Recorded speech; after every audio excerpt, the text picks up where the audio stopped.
Pues muchas gracias. Un día más. Hoy, 6 de mayo, estamos platicando una vez más acerca de los secretos industriales. Les agradezco mucho. Tuvimos un pequeño break el lunes, pero retomamos a partir de este momento. La clase anterior, como ustedes vieron, vimos algunas cuestiones respecto a los secretos industriales y cómo se pueden ir viendo poco a poco en relación de la vida laboral y un poco los vínculos que se van pudiendo armar. Platicamos acerca de algunos temas relacionados a esto y hoy nos toca cerrar un poco esta clase, de este tema, con restricciones o algunas cuestiones, algunas medidas que debemos de tomar en relación de los secretos industriales para poder preservarlos, por un lado, y por el otro también conocer un contrato que, como les mencionaba, para mí es un contrato que puede llegar a ser ejemplar. Les comentaba que en alguna ocasión me tocó trabajar para una empresa que había sufrido pues, de fugas de información y para suerte o desfortuna esta empresa tenía contratos muy fuertes con empresas muy grandes y eso nos dio la oportunidad de ver muchos secretos industriales, muchos contratos de confidencialidad y hoy les voy a compartir como el cúmulo de todas las cláusulas, las mejores cláusulas de ese contrato y que en este momento de alguna forma es el contrato que yo les quiero compartir. Entonces, sin más, vamos a empezar acerca de los secretos industriales. Y quiero que podamos, antes de empezar en el tema, conceptualizar algo que es súper importante para el tema del secreto industrial, que es importante redondear. Y tiene que ver con los activos intangibles y el control. Les voy a abrir el micrófono por si alguien sabe un poco acerca de qué son los activos intangibles y cómo se relacionan estos con la propiedad intelectual en general. Entonces, me gustaría escucharlos en relación de este tema en particular, si alguien tiene algo que nos quiera compartir, si alguien conoce acerca de qué es un activo intangible.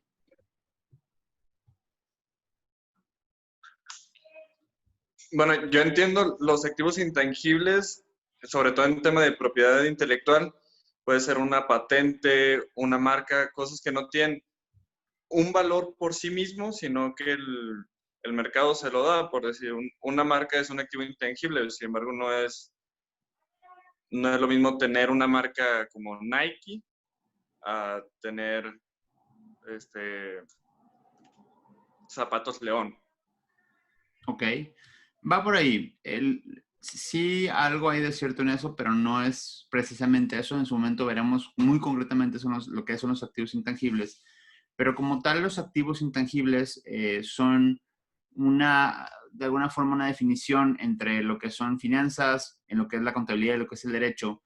Y si bien es cierto, no hay, al menos en los códigos civiles, no todos los códigos civiles aterrizan esta figura de los activos intangibles, es a través de las normas financieras que lo hacen. Es decir, el activo intangible es pues sí, es bien intangible que no, es decir, que no tiene una cuestión táctil. Lo veremos más adelante, les prometo que será algo que les gustará mucho, porque seguramente también eso redondeará de alguna manera todo lo que estamos viendo. Todos los tipos de propiedad intelectual son activos intangibles.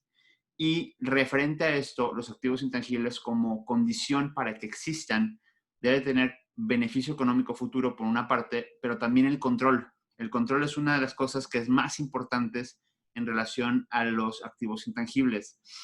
Y para que esto se dé, es decir, para que el control exista, perdón por la barbaridad que voy a hacer, pero se los voy a poner así muy fácil, ¿no? Para los que alguna vez vieron Pokémon, digamos que un activo intangible es como ese animalito y la Pokébola es la forma de control.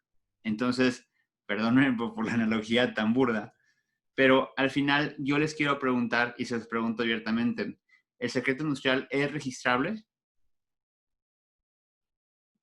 No, tengo entendido que No, no es registrable. ¿Alguien dice que sí? ¿Alguien cree que sí es registrable el secreto industrial?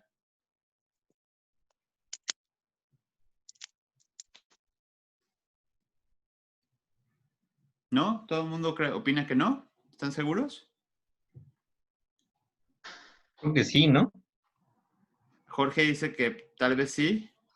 Yo digo que no, porque si fuera registrable dejaría de ser un secreto, ya que el instituto funge como, bueno, lo haría público, ¿no? Ok, ¿alguien quiere opinar algo más? O sea, no importa si es un sí o es un no, realmente lo que quiero es escucharos un poco en relación de esto. ¿Creen que es registrable o no registrable el secreto industrial? Según recuerdo, lo que mencionaban en la clase pasada era que el corredor público se encarga de hacer se encarga de hacer un registro, ¿no? No, ¿Quién podría ser, ajá, no un Puede ser el registro? avalúo. ajá, un avalúo, sí. Ok, pero pasaría ante fe pública. Sí, pero como tal no es un registro. O sea, por ejemplo, para hablar de registro, una analogía podrá ser, o una similitud podrá ser registro público de la propiedad. Una casa se registra, un bien inmueble se registra, una marca se registra, una patente se registra. De alguna forma, este INPI no deja de ser un registro como tal, como si fuera el registro catastral, público comercio. Al final, la pregunta que les quiero hacer, y al final es, ¿ustedes creen o consideran que el secreto industrial se registra? Y la respuesta es, No se protege más bien. Que no. No. la respuesta es que no. El secreto industrial se protege, se controla, y se controla a través de qué. Cuéntenme cuál es la forma de control, qué se imaginan, cómo es la forma en que podemos controlar un secreto industrial. Este control que menciona la NIC, cuando una entidad debe controlar un activo intangible, ¿cómo creen, si no es por medio de un registro, cómo creen que pueda controlar? ¿Podría ser a través de los acuerdos de confidencialidad entre las personas? Así es, ese es uno. ¿Contratos? Sí, así es. Que los procesos sean segmentados, ¿no? Que no los conozcan todos los trabajadores de una empresa. Correcto, así es también.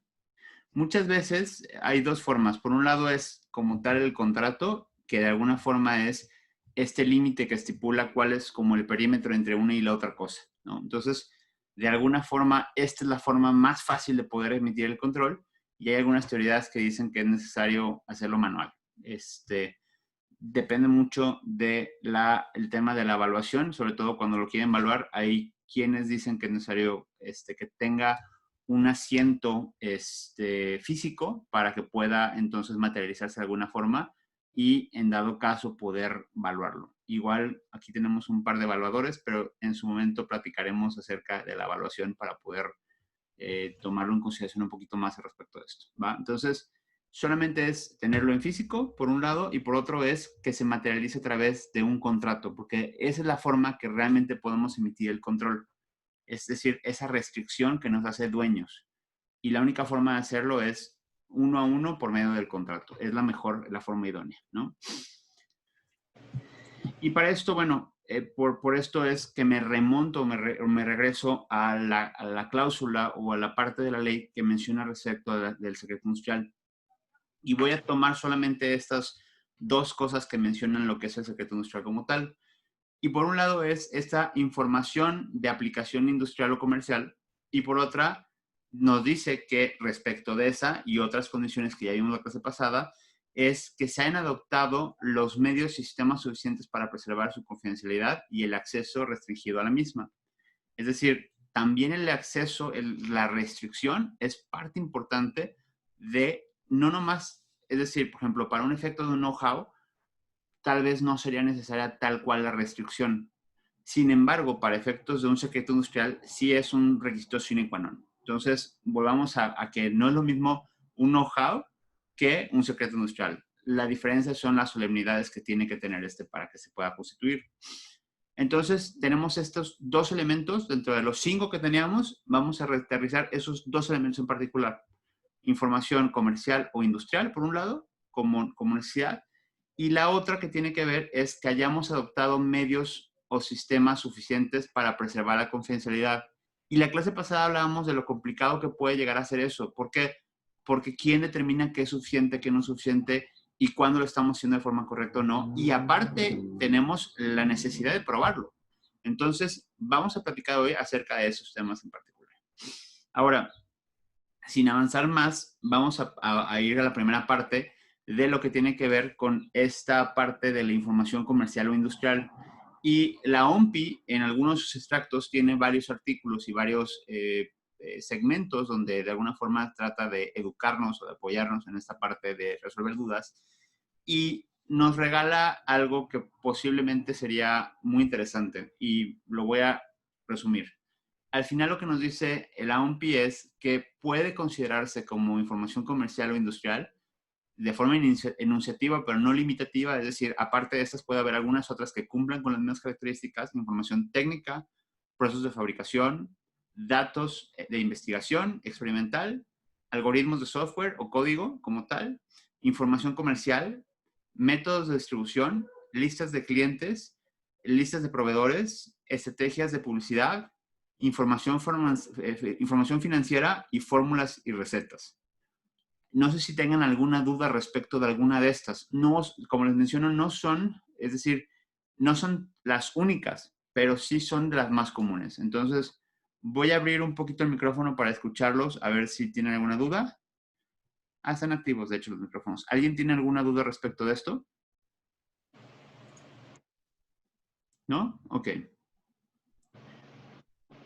Entonces, pero algo más que nos regale y es importantísimo y de verdad no lo van a ver en ningún otro lado porque de verdad es que no existe y como referencia y como documento es importante y es fundamental que lo puedan tener porque esto no lo van a ver en ningún otro lugar. La OMPI nos dice que el secreto industrial también puede ser compuesto por una combinación de elementos que son del dominio público. Es decir, si juntamos dos cosas que pudieran ser de dominio público, pero que en su conjunto generen algo que lo hace un secreto industrial, es decir, que nos da una ventaja competitiva, que nos pone en una posición mejor que alguien más, entonces eso también se podrá considerar como secreto industrial. No sé si me explico. Si alguien tiene duda, por favor, comente en este momento, pero eso es algo que es importante porque la ley, ni ninguna jurisprudencia, ni nada que yo haya visto antes, nos menciona esta característica que creo que es muy valiosa para efectos de poder aterrizar lo que es un secreto industrial. ¿Ok? Entonces, habiendo dicho esto, pasamos un poquito más. Ahora vamos a esta parte importante. ¿Cómo protejo mis secretos industriales? Y vuelvo a este punto y me gustaría escucharlos. Empezaron a decir algunas formas.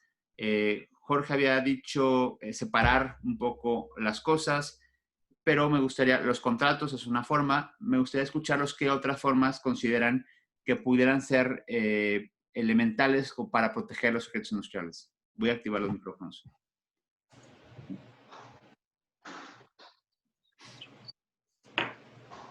¿Alguien más se le ocurre alguna forma de proteger esos secretos industriales? ¿Podrías repetirlas? ¿Mandé?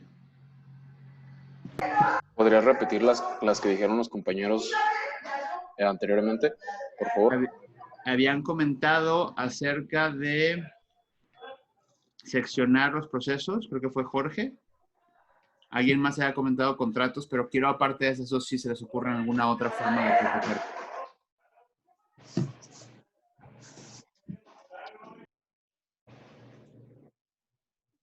¿Nada? Pues a través de tecnología. A través de tecnología, ¿cómo qué, Jorge? ¿Qué se te ocurre? ¿Qué puede ser tecnología? Pues no sé, algunos filtros o candados, contraseñas de las computadoras de alguna empresa, ¿no? Pudiera ser. Ok, muy bien. ¿Alguien más tiene alguna opinión? ¿Podrías marcar algún documento que dijera que no, que son confidenciales y que no está permitido que los copien? Sí, también. Eso, si bien es cierto, obviamente da un aviso, podría llegar a ser una de las formas de advertencia, como claro, como de alguna forma manifestando que evidentemente eso era confidencial, pero pensemos un poco más en cómo proteger esa información, cómo hacer, si bien es cierto la leyenda de confidencial nos hace saber que así lo es, pero si se divulga o se pierde esa información, por más que sea confidencial, estaremos en el mismo punto, no sé si me explico. Pues tienes que firmar algún acuerdo para que no se divulgue, ¿no? O poner a una persona para que lo resguarde. Sí, hay, en muchos casos hay administradores del conocimiento con la finalidad y la intención de que podamos, de alguna forma, estar gestionando de forma común el hecho de que la información no esté divulgando. ¿Podría ser imponer sanciones? Sí, puede ser una forma, por medio del contrato. Pero las sanciones como tal no son por sí mismas un medio de contención, no sé si me explico. O sea, puede ser una repercusión, pero no me impiden a que lo haga, no sé si me explico. Sí, pero de alguna manera puedes poner como cláusula que solamente ese secreto lo conocen 3 personas, 4 personas y dar los nombres. Entonces, en caso de que se divulgue, pues queda muy claro que solamente tuvieron acceso fulano, mengano y sutano. Sí, tal vez. Ujú. Bueno, vamos a ver algunas ideas que les van a ayudar a poder un poquito aterrizar un poco las cosas. Entonces, bueno, el primero es, obviamente, no facilitarlas. Y les voy a poner un ejemplo muy, muy sencillo para que puedan aterrizar esta idea y que de alguna manera ustedes puedan sugerírselo, si es posible, a sus clientes o a la gente que requiere esa asesoría. Y les voy a poner como ejemplo a Chili's. Si ustedes van a Chili's y piden una bebida en Chili's, se van a dar cuenta que el bartender les va a preparar su bebida si se sienten en la barra. Y al momento que hacen las bebidas, ellos tienen todos sus instrumentos y todos los ingredientes, pero tienen uno en particular que es un polvo. Y este polvo, por más que el bartender se sepa todo el resto de la bebida, nunca va a tener acceso a la fórmula directa de este polvo. Es decir, nunca va a terminar de saber cómo se hace, porque este polvo tiene ese ingrediente que le da ese sabor específico que la bebida tiene para efecto de que sepa lo que sabe. Perdón por el enredo de las palabras. Pero al final, por más que él quiera imitar la receta, nunca la va a saber igual. Nunca va a conseguir. La única forma sería que se robara el polvo, pero el polvo le duraría lo que le duran las bebidas, que se va a agotar. Obviamente podría ser ingeniería inversa, sí, pero bueno, eso obviamente complica mucho más que si le diera la receta completa. Y esto sucede en muchas franquicias, no nomás en Chili's. Lo que se suele usar o lo que se suele buscar es que cuando se distribuyen los productos, intenten distribuir o empaquetar de forma, es más, que se seccionen de alguna forma los procesos, que las personas que incluso hay comisariatos y hay lugares donde se hacen la producción de comida para que ya venga como preparada. Es decir, para que nomás se caliente o tenga un proceso posterior y así la gente jamás sabe cuál es el proceso completo de la comida. Ahora les quiero preguntar, conociendo esto, ¿qué otra cosa se les podría ocurrir a ustedes que pudiera usarse de esta misma forma? Salsas. Me recuerda a la fórmula de Coca-Cola, ¿no? Sí, claro, la forma en la Coca-Cola, lo platicamos en la clase pasada y les dije antes de que llegara Roberto, que es como el ejemplo por excelencia, que se segmenta de alguna forma, el jarabe llega preparado para que solamente se haga una inyección química entre líquidos y gases, pero en teoría, porque tampoco no es que me conste, en teoría nunca se produce todo en el mismo lugar. ¿Qué otra cosa se les ocurre que se puede segmentar?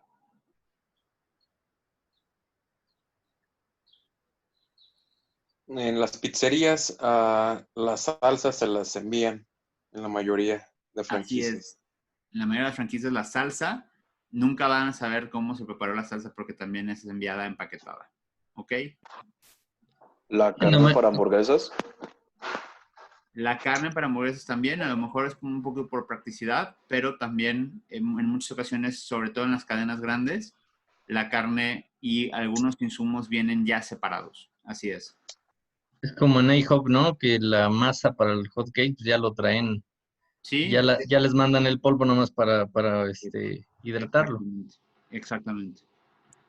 Y obviamente, tiene dos sentidos. Por un lado, obviamente se busca que la calidad se preserve, pero también se busca que no tengan la receta directa para poder acceder al producto y lo copien así nomás, ¿no? Como los celulares, también las partes de celulares, que los chips se puede decir que son mandados a hacer en otros países.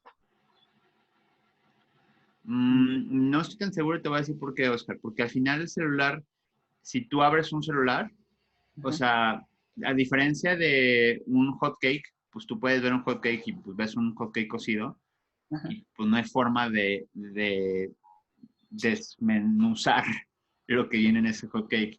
Y Ajá. un celular o un aparato siempre puede ser ingeniería inversa en el sentido de que podrías llegar a desmantelar el producto completo y ver de qué se compone. Entonces, en el momento que un chip sale de la fábrica, cualquiera podría llegar a desmantelarlo y saber cómo se armó. Recuerdo Además, ahí que se operaría cuando, la patente, ¿no? Mándeme. En el caso de los celulares, no es aplicable el caso de los secretos industriales, sino más bien una patente. No, y qué bueno que lo mencionan, porque cuando nosotros tenemos o hacemos, divulgamos como tal un producto, es decir, lo ponemos en venta, en ese momento dejó de ser de conocimiento clausus, es decir, en este momento ya ese producto que se puede abrir, se puede desmantelar, ya pasa al común denominador de la gente. Entonces ya no podríamos pensar que tiene esa característica. A menos que parte de su proceso fuera no invertible. Por ejemplo, no sé si sea mito porque tampoco me consta, pero dicen que algunos tequilas tienen cierto sabor y tienen una fórmula específica porque hay una ojiva y hay un tipo de calentamiento especial que cuando se da el proceso del bla, bla, bla, hacen que dé un sabor específico, ¿no? Y por más que quisiera saber, pues hay muchas características dentro de ese proceso de producción que no hay forma de regresar, ¿no? Por eso los alimentos pueden llegar a ser tan complicados en el momento de hacer o intentar hacer una ingeniería inversa. yo recuerdo que en una escuela de ingeniería mecánica, Ajá. Cuando empezó bueno, ellos desarrollaron un dispositivo para echar a andar el carro a distancia, Ok. un vehículo que ahora pues, ya muchos lo traen, pero este dispositivo lo protegieron de alguna manera que cuando venían como en una cajita y al quererlo abrir, pues se quemaba algún elemento que no permitía que lo pudieran copiar. Correcto. Eso es una forma también, qué bueno que lo mencionas, buscar mecanizar los objetos para que se descompongan en el momento que se abren. En muchas ocasiones puede llegar a ser una forma de evitar la ingeniería inversa, es decir, que la mecánica se destruya, aunque no en todos los casos sucede, pues siempre hay una forma de hackear las cosas, pero bueno, sí, Okay. correcto. Bueno, pues vamos a pasar con la siguiente forma de protegerlas, ¿no? Más bien, antes de protegerlos, ¿qué redondearía esto? Aparte de segmentar las cosas, ¿qué podríamos hacer que pudiera redondear la obligación de esta persona, aparte de que no tiene acceso completo?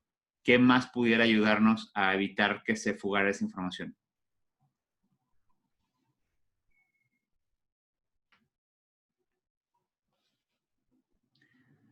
Lo que comentamos la clase pasada de la celebración de contratos donde se pusiera como la no competencia y la secrecía.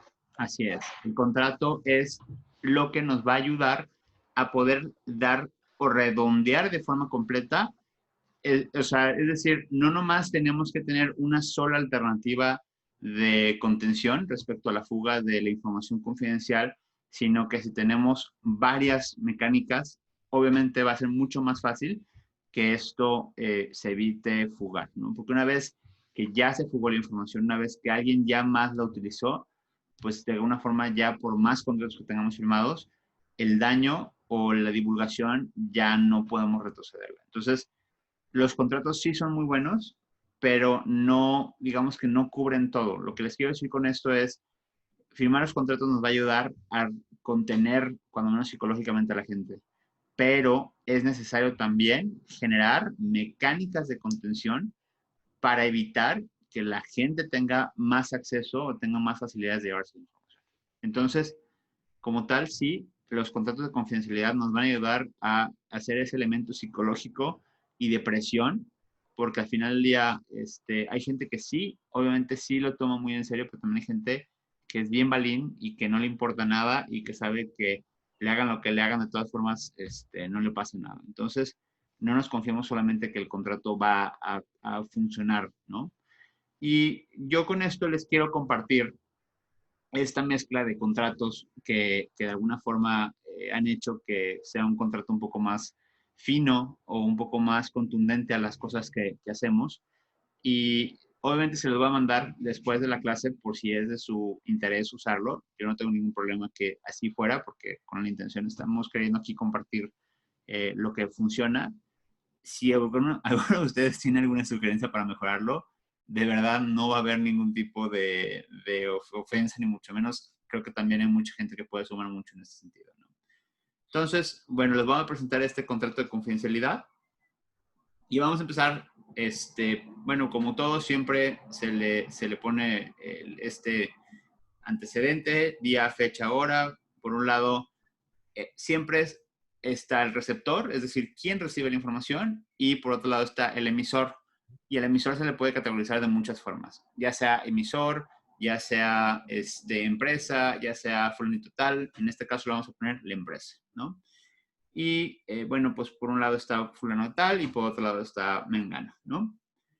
Y la primera cláusula que vamos a aterrizar tiene que ver con la de la propiedad intelectual.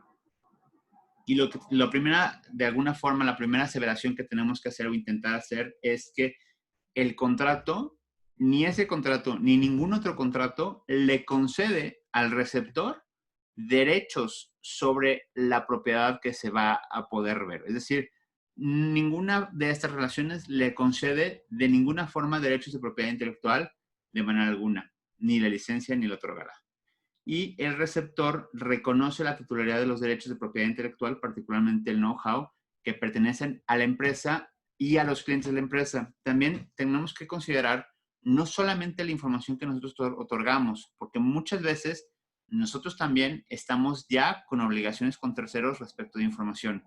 Y en muchas ocasiones vamos a tener que contratar con terceros que nos van a obligar a vincular o a revelar secretos de terceros. Es decir, si supongamos que nosotros somos una agencia de marketing y tenemos un cliente que nos está pidiendo un proyecto y yo soy el que diseño el marketing, pero necesito un diseñador o necesito un desarrollador de web para que nos haga una página, yo por fuerza voy a tener que compartir la información del cliente porque la vamos a desarrollar en conjunto. Entonces, consideren que en muchas ocasiones no solamente es la información que yo te revelo, sino que también traigo la carga de un tercero que también nos está compartiendo esa información y que nosotros tenemos esta obligación de cuidar esa información porque si no tenemos una pena como tal, ¿no? Y después dice que esta primera C también es muy importante. El incumplimiento de cualquier obligación contenida en el presente contrato no implica la renuncia sobre derechos de propiedad intelectual de empresa. Es decir, no porque este contrato o cualquier otro se rompa, entonces quiere decir que este ya nos vale. Sino, es decir, son independientes. Y también se las comentaba el licenciado Roberto en la ocasión anterior. No cometamos el error de vincular los contratos, ni que tengan fechas. ¿Por qué? Porque cuando ponemos un contrato, por lo general, un contrato, por ejemplo, de servicios, un contrato de servicios naturalmente tiene una fecha de vigencia, es decir, de inicio y una de fin. Y de alguna forma, cuando ese contrato de servicios perece, también las obligaciones dentro del mismo. Entonces, acostumbrémonos a que no nos dé flojera que adicional al contrato de servicios o al contrato que sea, pongan un contrato de confidencialidad aparte. ¿Por qué? Porque la vigencia va a ser diferente. Entonces, aquí expresamente se dice que la extinción de las vigencias de otros contratos no generarán la extinción de las obligaciones de este contrato como tal. Ahora, vamos a meter a qué se considera información confidencial. Y ustedes me dirán, oye, lo primero que nos dijiste es que esas listas no sirven para nada. Y estoy de acuerdo con ustedes. No sirven para absolutamente nada. Pero lo que se dan cuenta es que en la mayoría de los contratos existe solamente esta parte del segundo párrafo, es la que les ponen. Es muy común que solamente les digan, se considera información confidencial diseños, listas de precios, dibujos, software, datos, bla, bla, bla, bla, bla, bla, bla, bla. Y lo que pasa es que lo dejan abierto. Es decir, piensan que por el hecho de haber enunciado todo lo posible habido y por haber, quiere decir que ya están protegidos. Y no, la realidad es que no dijeron absolutamente nada. Es más, si pusieran eso o no pusieran nada, están casi en el mismo lugar. Entonces, se enuncia solamente para distinguir como una simple formalidad, pero realmente esta cláusula en específico no tiene ningún peso. Ahora, también otra cláusula que no tiene mucho peso, pero es importante que esté, es que se considera como información conocida y hace referencia al extracto que dice la ley, que dice que es información de dominio público, información que se encuentra o se ha encontrado con anterioridad en poder del receptor, es decir, que él ya la conocía o que de alguna forma, a lo mejor él mismo hasta no la reveló, y que sea información revelada por disposición legal. Entonces, esa información se excluye completamente de la información que se va a considerar como confidencial. Ahora, vamos a las obligaciones prohibitivas. Y estas son importantes. A partir de aquí se pone bueno. Se prohíbe de manera enunciativa y expresa al receptor la divulgación de la información considerada como confidencial otorgada por la empresa, así como su transmisión a terceros no autorizados para recibirla o facilitar el acceso o alcance de esta. De la misma forma, se prohíbe expresamente el uso de dicha información que guarde carácter de confidencial, así como su revelación de secretos. ¿Ok? Por lo anterior, sin importar la continuidad de la relación contractual primaria, la que habíamos mencionado, de la cual se deriva esta, en caso que así fuera, se obliga a resguardar de manera absoluta la información confidencial ya descrita de manera previa en cláusulas anteriores. Y como complemento, en la cuarta B, hacemos saber que la contravención de estas obligaciones desatarán de manera automática lo contemplado en los artículos 223 y 223 bis, que se refiere a los delitos.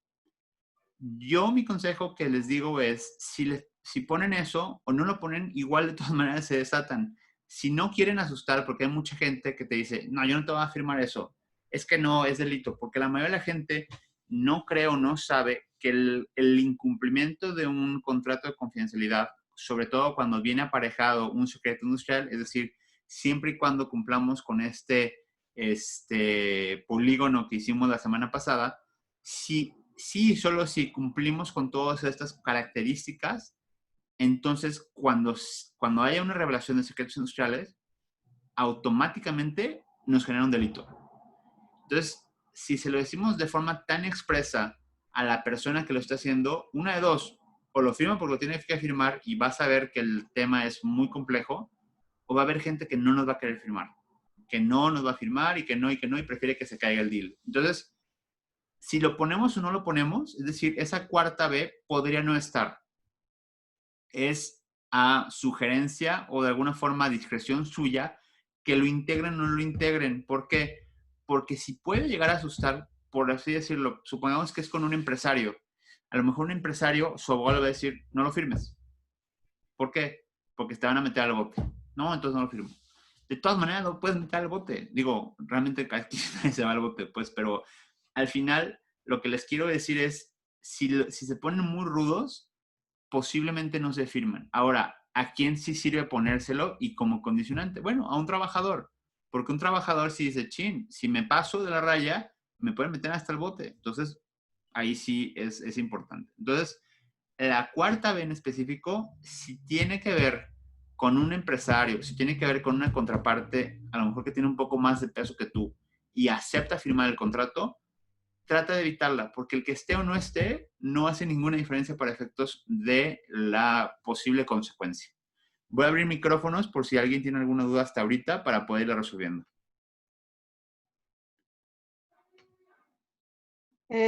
Aldo, una pregunta. Cuando Sí. hablas sobre transmisión de secretos o de propiedad intelectual de terceros, me imagino que esta ya tiene previamente un acuerdo, ¿no? De que tú puedes divulgar tales secretos o tales propiedad intelectual a un tercero, ¿verdad? Sí, claro. De hecho, por lo general en los contratos se menciona que en caso de, y lo vamos a ver en este mismo contrato, que ese secreto industrial tuviera que ser revelado por consecuencia de la elaboración o la relación principal, por la naturaleza de la misma, entonces te obligas tú a, de alguna manera, adoptar medidas por un lado y por el otro, de ser corresponsable o responsable de lo que tu equipo de trabajo haga.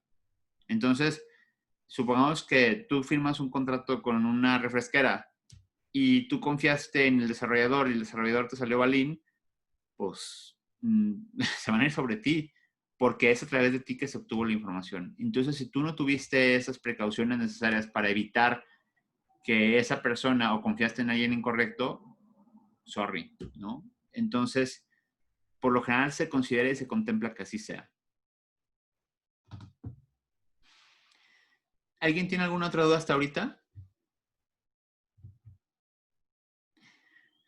Entonces, como conclusión, hagan enunciativo que es posible sanción penal si ustedes son la contraparte fuerte. Si son la contraparte débil, tal vez omítanlo, porque esté o no esté, de todas formas, la consecuencia se va a dar.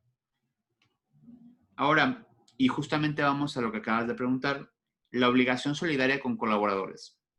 El receptor estará obligado en todo momento, perdón, voy a leer una pregunta. ¿Se puede dar el contrato a un tercero? De ejemplo del desarrollador. A ver, si quieres te voy a abrir el micrófono para que me expliques porque va a ser más fácil de escucharte. Paulina, si quieres. ¿Quieres hablar, Pablo?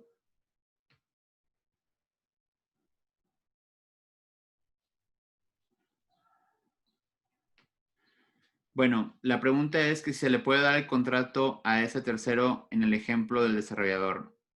No entiendo del todo, pero al final tú, si tienes una obligación con un tercero, es decir, si tú estás cargando la información confidencial de alguien, tienes que hacerla valer por un contrato, ya sea este o cualquier otro que te pueda llegar a servir, que obviamente te haga una contención respecto de esta obligación. Bueno, vuelvo al punto anterior. El receptor estará obligado en todo momento a responder por sus colaboradores, empleados, dependientes o cualquier otra persona que por naturaleza de su trabajo se le transmitiera información de carácter confidencial, es decir, todo aquel que la empresa permita tenga acceso a esta obligación es extensiva a todos y cada uno de los colaboradores. Es decir, junto contigo van a todos, es decir, tú cargas la obligación de todos ellos, así que asegúrate que, por favor, cumplan.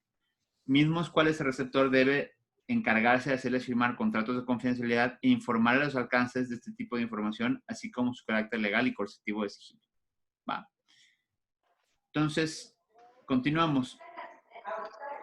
Disculpa, tengo una pregunta que me surgió ahorita que explicabas como la respuesta de la compañera. ¿Hay alguna repercusión cuando, con motivo de la celebración de un contrato de esta naturaleza, quienes violentan el secreto industrial son trabajadores de, no sé, el ejemplo del desarrollador? Pero hay como contratos de outsourcing o ese tipo de cosas. De todos modos, se carga al colaborador con el que tú celebraste el contrato de confidencialidad, aunque no hay una relación laboral que los vincule de manera directa. No hay una relación laboral, pero sí hay una relación profesional. Y no puse este caso, al final vamos a ver un caso, pero aunque no lo puse, lo vamos a platicar y me gustaría, vamos a dejar esto como en pausa para platicar o poder desenredar algo que pudiera llegar a surgir. Supongamos que una empresa, vamos a poner nombres, no me importa, Nike va a una imprenta de alto formato que les hace sus espectaculares. Y vamos pensando que así sea, y Nike le entrega toda su campaña publicitaria, obviamente semanas o meses antes. ¿Por qué? Porque ellos se van a encargar de imprimirla y se van a encargar de colgarla o ponerla, ¿no? Entonces, obviamente ellos tienen información con mucho tiempo antes, semanas. ¿Qué pasaría o cuál sería la consecuencia que ustedes imaginan que sucedería si por ahí a una persona de producción se le hace muy bonita la nueva imagen de Nike y la sube a su Facebook? ¿De quién creen que sería la responsabilidad? Por favor, los escucho. Pues de la fuente en este caso patronal, ¿no? Porque pues a ella fue la que se le confirieron como esas imágenes y pues a ella le compete cuidar la cautela con la que están trabajando. Entonces, depende, yo lo que te digo es, por eso es importante el suficiente, es interesante, y esto ha pasado. Entonces, por eso se recomienda que cuando hay manipulación de este tipo de cosas y tienes contacto o con este tipo de cosas tienen contacto muchas personas, es decir, que no son precisamente 2 o 3 profesionales que entienden la gravedad de esto, sino que son gente de producción o gente de manufactura o gente que de alguna forma posiblemente no calcule las dimensiones que esto pudiera llegar a generar. No quiero calificar. Lo mejor es que ni siquiera entren con celular. O sea, accesos restringidos. ¿Por qué? Porque ese celular o esa ocurrencia de una persona que le pareció muy simpático subir la campaña de Nike por quererse ganar likes en el Facebook puede traer consecuencias devastadoras a la empresa. ¿Por qué? Porque al final al trabajador que le va a pasar, pues lo van a correr. No, o sea, posiblemente no tenga ni qué, ni cómo poder resarcir el daño.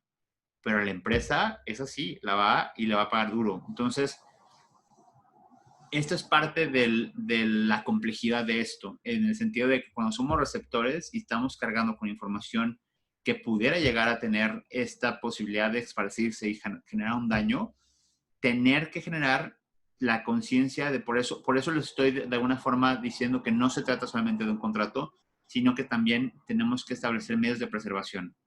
Y ese es uno que vamos a ver después, pero el hecho de restringir accesos o restringir dispositivos o electromagnéticos es muy importante para evitar este tipo de fugas de información.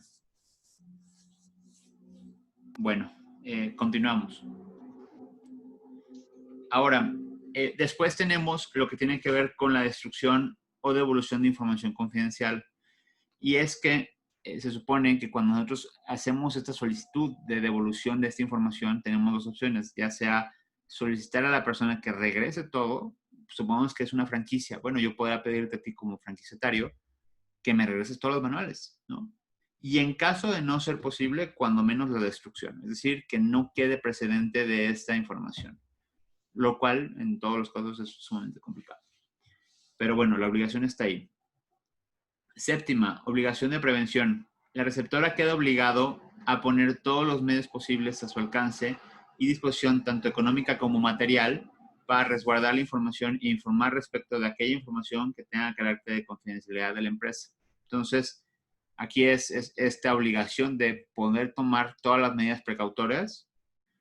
Y la octava menciona acerca de la divulgación controlada. Entonces, la empresa por este medio por medio de este contrato señala al encargado de disponer como permisionario de la divulgación controlada el nombre de una persona específico quien dispone de facultades suficientes para poder tomar decisiones respecto de la liberación de obligaciones. Es decir, oye, necesito mandar esta información a un proveedor tercero. Oye, necesito que fulano de tal conozca esta información. Entonces, lo que sería mucho más prudente sería que pudieras tener una persona de contacto con quien le pudieras pedir permiso y que esa persona de forma expresa te dijera, sí, sí autorizo.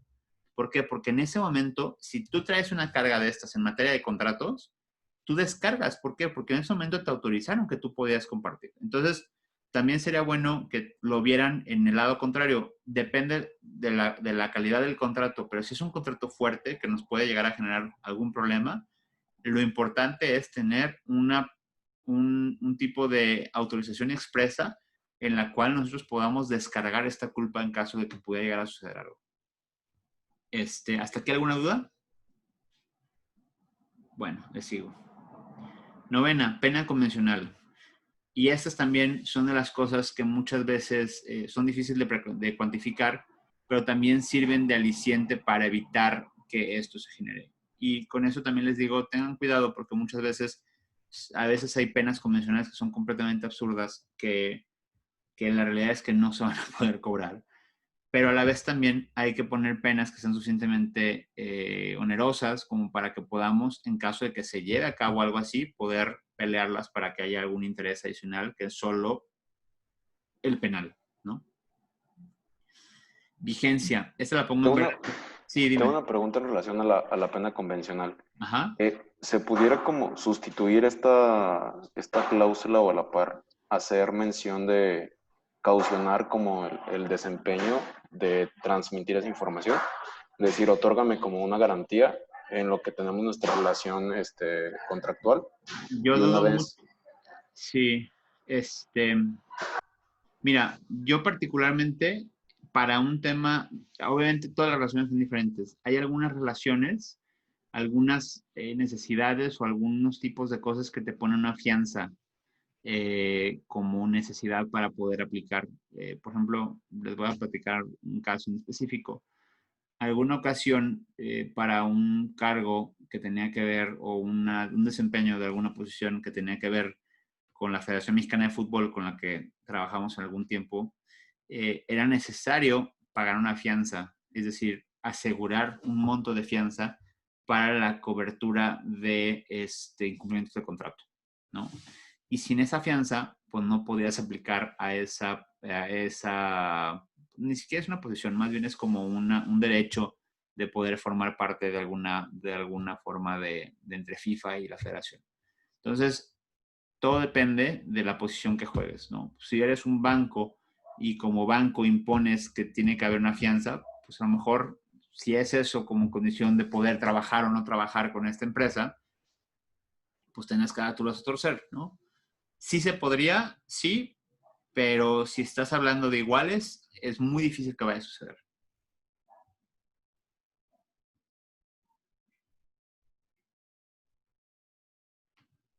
Paulina, me ayudarías muchísimo si pudieras hablar en vez de mandar chats para poder escucharte un poco más. La autoridad jurisdiccional pudiera solicitar, y esa es una de las excepciones, en el artículo lo menciona abiertamente, que no se podrá, o sea, que no se revela un secreto, es decir, que no pierde ese tema de secreto cuando la autoridad pudiera solicitar. Y es que supongamos que para un juicio la contabilidad de una empresa es necesaria para poder ver si incurrió o no incurrió en faltas. Y si tú dijeras, no, es que no te lo puedo revelar porque es información confidencial, es un secreto industrial, pues podrías justificarte el hecho de no revelarla. Esta es una de las excepciones que sea lo que sea esa información, sea secreto industrial o no sea secreto industrial o sea confidencial, tienes que revelarla sí o sí porque es una solicitud jurisdiccional, ¿no? ¿Alguien Ricardo, más? Sí, adelante. He escuchado yo en algunos asuntos Ajá. que COFEPRIS le pide a ciertas empresas su lista de proveedores, ¿no? Proveedores de insumos de materia prima. Así es. No sé si sea sea legal hacer esto, pues. Sí, en teoría sí, porque, digo, no he visto el caso en particular, pero si la autoridad lo pone como requisito para poder revisar el cumplimiento de ciertas normas o ciertas necesidades, no te queda otra, si no, no te dan el servicio, ¿no? O sea, si no, no te dan, perdón, el permiso o el derecho que estás solicitando. Okay. No tengo el caso concreto porque nunca me ha tocado ver un asunto COFEPRIS, por lo que te mentiría, pero me hace sentido. Bueno, gracias. Ok.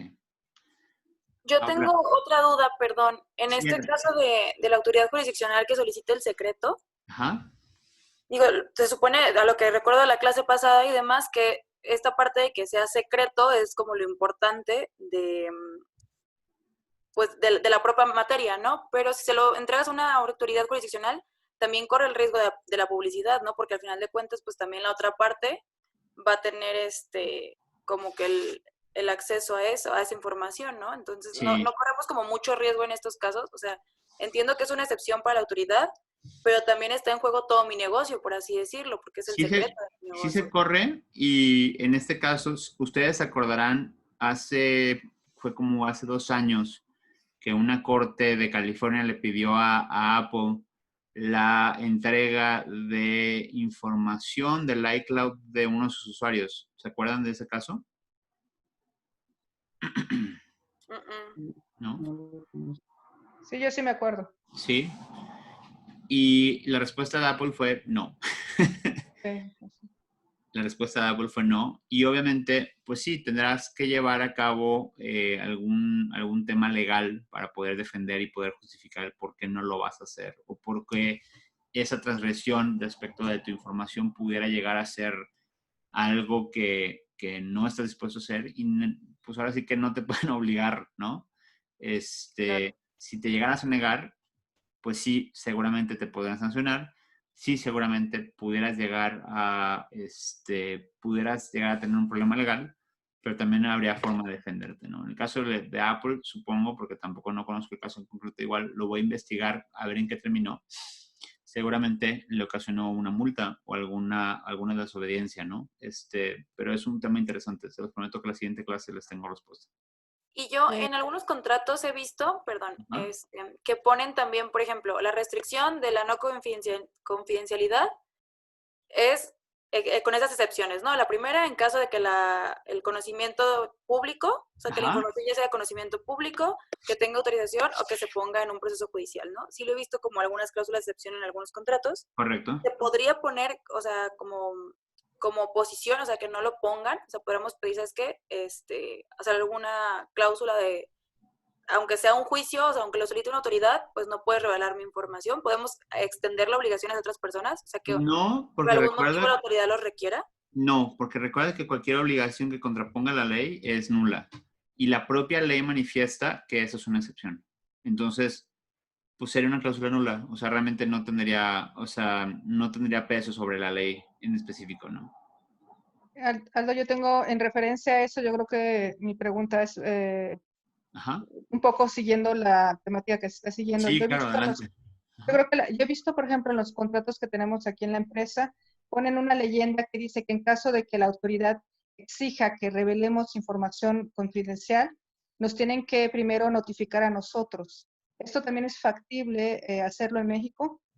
Sí, o sea, pudieras hacerlo, pudieras pedirlo en el contrato. Sin embargo, yo lo que creo es que si hubiera un incumplimiento en ese sentido, también sería difícil de hacerlo valer. Es decir, si yo quisiera llevarte a juicio porque no me avisaste que la autoridad te pidió esa información, es complicado porque vamos a poner el caso concreto. Supongamos que hoy llegan, ¿quién? Venimos del INPI. ¿A qué? Pues venimos a hacer una inspección. ¿De qué? De tus computadoras. Pues ahí tienes dos opciones. Si no les abres, de facto estás cometiendo una infracción. Les abres, llegan con su acta y te dicen, oye, vamos a inspeccionar porque ABCDFG. Ni siquiera tuviste tiempo de poder avisar, ¿sabes? O sea, puedes levantar el teléfono y decir, oye, ¿sabes qué? Pero los tengo encima ya. O sea, ¿es claro esto o las sanciones que me puedan llegar a generar, no? Entonces, es complicado. O sea, si los contratos, el papel lo puede todo, es una realidad que el papel es inmenso respecto a las cantidades de obligaciones y supuestos que pudieras llegar a tener, pero la realidad es que es muy diferente. Entonces, hay quien de verdad dice, pues me vale, a lo mejor buscar la forma de impugnar la visita de inspección y pues a tope, ¿no? Pues prefiero que me multen a que les revele información, ¿no? Porque a lo mejor tengo información que si la autoridad en ese momento determina que va a secuestrar las computadoras como medida provisional para efectos de la infracción, pues pelas, o sea, ya te quedas sin computadoras y sin la información que estaba ahí, y eso pudiera llegar a ser a lo mejor más grave que a lo mejor llegar a que te infraccionen. Entonces, en ese caso concreto, sí creo que es un tema, a lo mejor es un mal consejo, pero sí creo que es un tema que ustedes valoren si lo que está en juego es más importante que la posible infracción que les puedan llegar a poner. Ok. Sí. Gracias. De nada.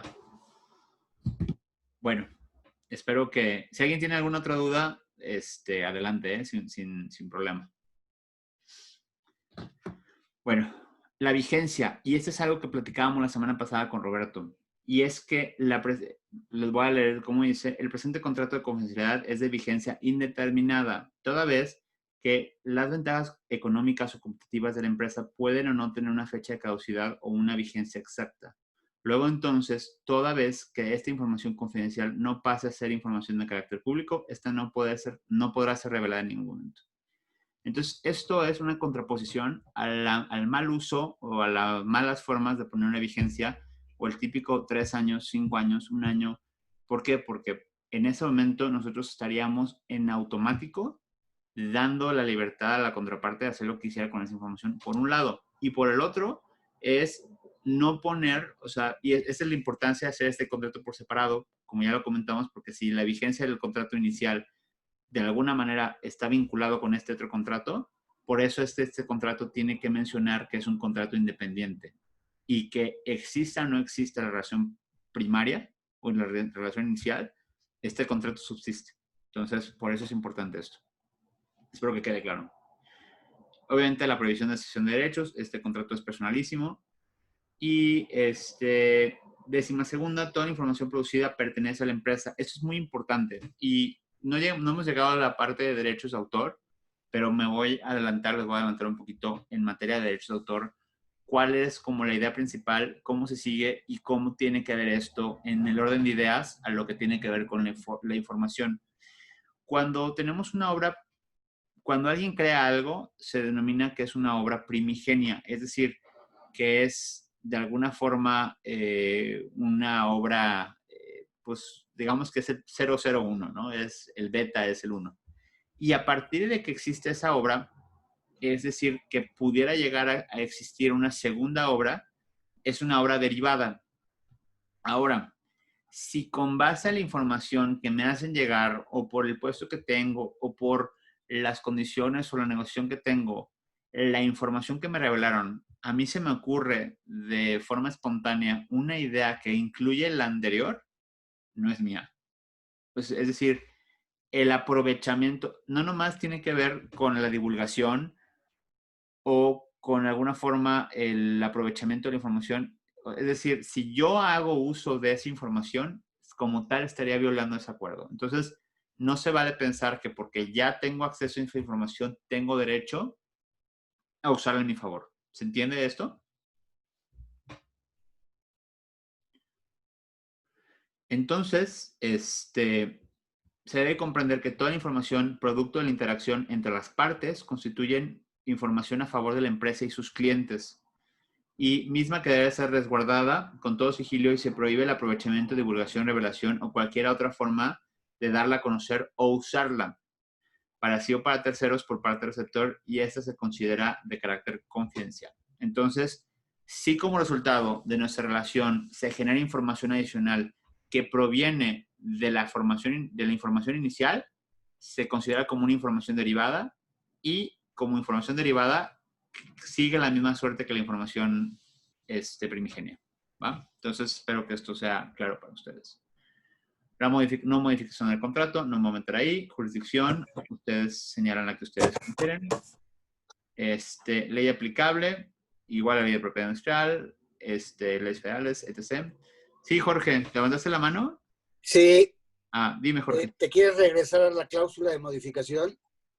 Ahí en la 13ª. Sí. Yo considero que este contrato es de naturaleza mercantil y podría ser ratificado ante un corredor. Sí, correcto, así es. ¿Correcto? Ah, es correcto. Gracias. De hecho, bueno, qué bueno que te adelantaste a eso. Generalmente lo que se hace es hacerlo ante 2 testigos. Si queremos tener esta certeza de que es inviolable, hacerlo ante un fedatario público nos da mucho más peso. Entonces, sí, es de naturaleza mercantil, y sí, podría ser ratificado ante corredor o notario. Gracias. Nada, Jorge.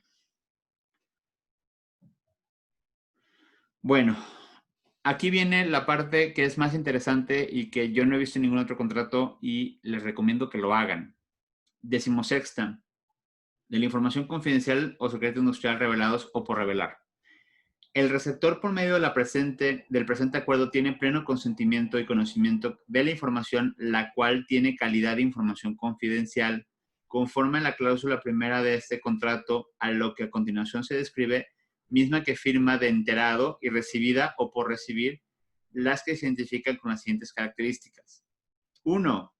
Y a ustedes ahí le pueden poner lo que ustedes quieran. Aquí en este caso, por ejemplo, le puse manuales de producción relacionados al proceso X10ZW, identificado como KR12, ¿no? Costos de línea de producción. O sea, ustedes aquí podrían poner tan extenso, o sea, poder hacer una síntesis de lo que se está revelando. ¿Por qué? Porque entre más podamos, es decir, entre más podamos, tenemos la oportunidad de describir lo que se está revelando sin que obviamente lo estemos haciendo de forma extensiva, es decir, que no el contrato no venga la información, sino que hacer un resumen o un título de la misma. Entonces, acompañado con la firma de recepción, es indubitable que la recibió. Y eso es una de las cosas más complicadas. Créanme, hace un año, un poquito más de un año, nos llegó un asunto. Y no vieran, porque este cliente en particular sí firmó un contrato así y venía firmado, o sea, en el espacio lateral de la persona que había incumplido. Y obviamente es mucho más fácil decir, oye, cuate, pues aquí venía expresamente que no podías hacer eso. Y cuando se entera que eso es consecutivo de delito, pues las cosas se arreglan mucho más fácil. Entonces, constitutivo de delito. Entonces, ustedes pueden ser tan extensos como puedan en generar estas posibles cláusulas. Aquí vienen muy cortas, porque tampoco no quiero ser muy redundante o expresivo. Podrán ser frases cortas o podrán ser síntesis un poco más largas, inclusive un párrafo si ustedes lo creen conveniente. Esto es vital e importantísimo. Mi pregunta es, ¿tienen alguna duda respecto de esto? De verdad, esto es la joya de la corona en materia de contrato y yo de verdad no lo he visto casi en ningún lugar, más que en los contratos gringos, y vaya que sirve cuando los queremos echar a andar.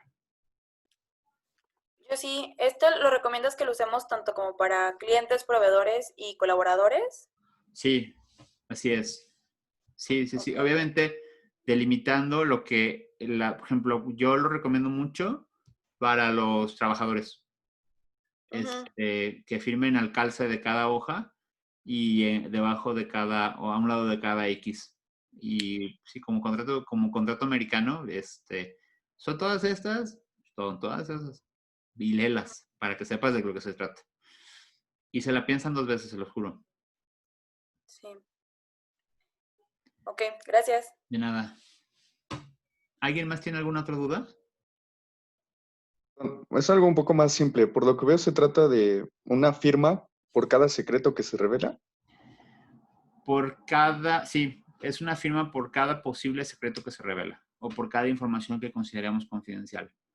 Recordemos que hay información que sí es constitutiva de secreto y hay información que es únicamente confidencial. La tipificación, porque es como cuando hay contratos típicos, por así decirlo, se dará si podemos reunir los 5 elementos, es decir, esos 5 elementos. La diferencia entre que se haga la pena convencional y el delito es que hubieran estos 5 elementos que vimos la vez pasada. Pero si revelan información que es confidencial, pero no era secreto industrial porque no se configuraron, porque la tipicidad no se dio, de todas formas, podría ser un tema mercantil que pudiera llegar a generar una pena convencional, a pesar de que no fuera como tal un secreto industrial porque no se pudiera configurar. Entonces, si no es una, es otra, pero de que le pegas, le pegas. De acuerdo, gracias. De nada. ¿Alguna otra duda? Bueno. Y 17ª, los medios o sistemas suficientes para preservar su confidencialidad. Y en este caso, igual que lo anterior, se le hará o se le denominará o se le destinará a aquellos medios que se están destinando para efecto de que la persona, por un lado, siga, es decir, un protocolo que tiene que seguir para efecto de su reserva, y por este medio también se dice o se hace saber que nosotros otorgamos y se prueba que nosotros otorgamos los medios para que la preservación se diera. Entonces, si en este caso es un protocolo de usuario y contraseña, claves de confirmación personal, un token, algo, y en este caso también hay una firma de aceptación, entonces tenemos así que prácticamente 2 de 5 en prácticamente 2 hojas o en la misma hoja que nos podría ayudar a consolidar lo que tiene que ver con el secreto industrial. Entonces, esto nos ayuda más a que las pruebas se sitúen en el contrato y que sea mucho más fácil ejecutarlo en caso de que sea necesario. Ok, y bueno, pues allá abajo la firma, los testigos y se acabó. ¿Alguien tiene alguna duda respecto de lo que acabamos de ver? Sí, yo una pregunta. ¿Es necesario poner el rótulo de confidencialidad en los documentos? O sea, yo vi que tú nombraste, pero por ejemplo, en los contratos y todo eso, ¿se debe de poner rotulado de estrictamente confidencial o algo así? Sí, confidencial, sí. Aunque te voy a decir que el contrato como tal pudiera no ser confidencial, porque el contrato, si se va a ratificar, o sea, lo que tiene que traer confidencial es, por ejemplo, te voy a dar un ejemplo muy, muy sencillo. El contrato de franquicia, como parte de su ser, de parte de sus finalidades, es la revelación de algunos secretos industriales o algunos know-how. Pero el contrato en sí mismo, si tú siguieras al pie de la letra todo lo que dice la ley, te obliga a registrarlo ante el INPI. Entonces, es un documento que se va a volver público eventualmente. Si vas con un corredor, con un notario, posiblemente o sea, de alguna forma le estás dando publicidad al acto. Entonces, el contrato en sí mismo no necesariamente tiene que ser confidencial, pudiera serlo, pero no necesariamente lo es. Sin embargo, lo que está revelando, la información que vas a dar en un medio físico o electrónico, que es la información o por medio de una capacitación, ese sí es confidencial.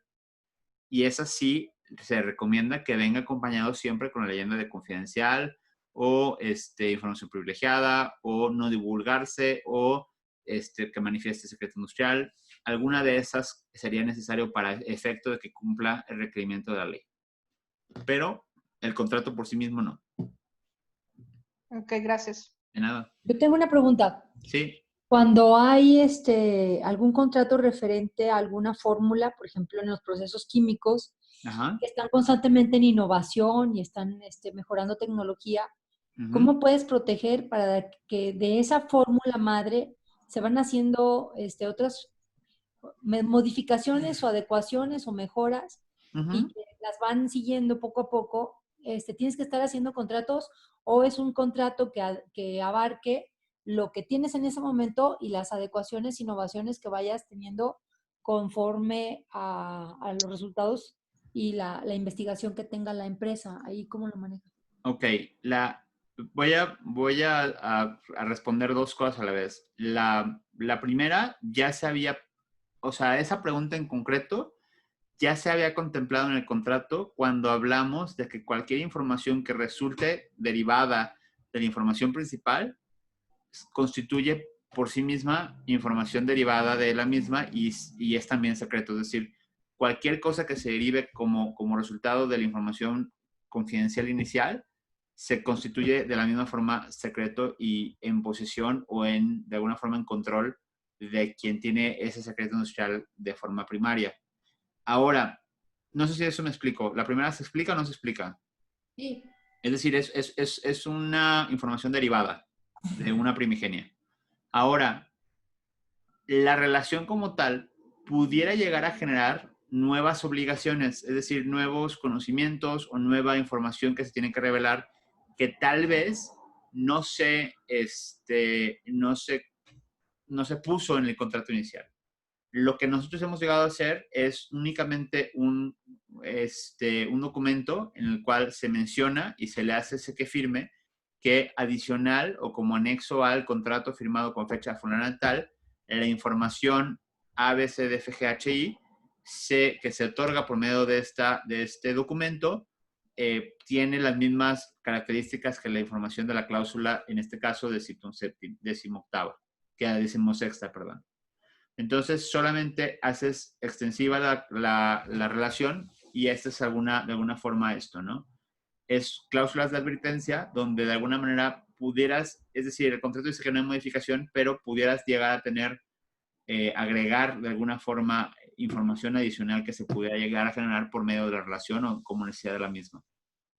Bastaría hacerlo por medio de una hoja que fuera complementar al contrato. Muchas gracias. De nada. Yo tengo una duda en relación como a percepción. Sí, claro, adelante. O sea, comentamos, creo, casi el inicio del curso, ¿sí? Cuando se hacía relación como a las distintas maneras que existen de proteger los activos intangibles, vaya.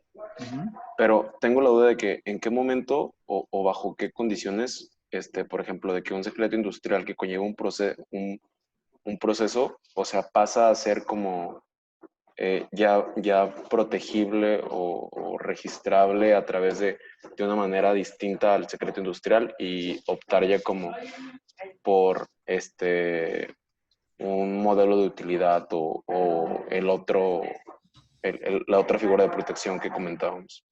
Bueno, habíamos comentado la clase anterior que había un limbo registral. Ese es un periodo en el cual nosotros estamos creando, desarrollando, y el registro, en este caso la patente o el modelo, pudiera llegar a ser la materialización del registro como tal, es decir, de la protección de en este caso, de este invento.